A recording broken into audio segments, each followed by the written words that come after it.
రాజమౌళి గారు, మీకు ఇబ్బంది కలిగింది, మీ వీడియో రకరకాల చోట్లకి ఏదో ఇబ్బందులు కలిగి మీరు రిలీజ్ చేయలేకపోయారు. ఎవరి కష్టాలు వాళ్ళకు ఉంటాయి, కాదనట్లేదండి. కానీ ఆంజనేయ స్వామి వెనకుండి నడిపిస్తాడు అని మీ నాన్నగారు అన్నారు. అది ఇప్పుడు భావ్యంగా అనిపించట్లేదు మీకు అన్నారు కదా. పోనీ బాహుబలి సినిమాలో కోట్లు సంపాదించారు కదండి శివలింగాన్ని ఎత్తిపించి పాపం ప్రభాస్ గారితో. అప్పుడేమన్నా శివుడి మీద ఏమైనా దానకం చదివారా మీరేమన్నా?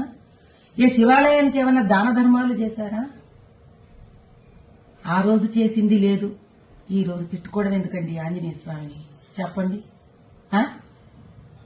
కుల వృత్తిలో వ్యక్తులు అంటే కుమ్మరివాడు ఆ కుమ్మరి వస్తువులని, కంసాలివాడు తన కంసాలి వస్తువుని, డాక్టర్ తాను సర్జరీలో వాడే సర్జరీ వస్తువులని, వీటిని అన్నిటినీ దైవంగా భావిస్తారండి.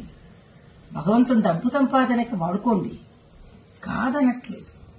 కనీసం డబ్బు సంపాదనకి ఉపయోగపడ్డాడు భగవంతుడు అని ఆయన పట్ల ఒక గౌరవం ఉంచడం మీలాంటి వాళ్ళకి, మాలాంటి వాళ్ళకి, మనందరికీ సామాజిక స్ఫూర్తిగా ఉండాలి.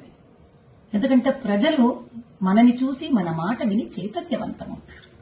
అంత బేలలాగా మీరు ఎవరో ఏదో షాట్లు మీకు కొట్టేశారు కాబట్టి మీకు ఆంజనేయ స్వామి వెనక లేడని మీరు భావించడం, ఆ తర్వాత వెంటనే సమస్య తీరిపోగానే చిన్నపిల్లలాగా వేసేసుకోవడం, ఇంకా నిలకడెక్కడుంది రాజమౌళి గారు మీ అంత పెద్ద మనిషికి కూడా.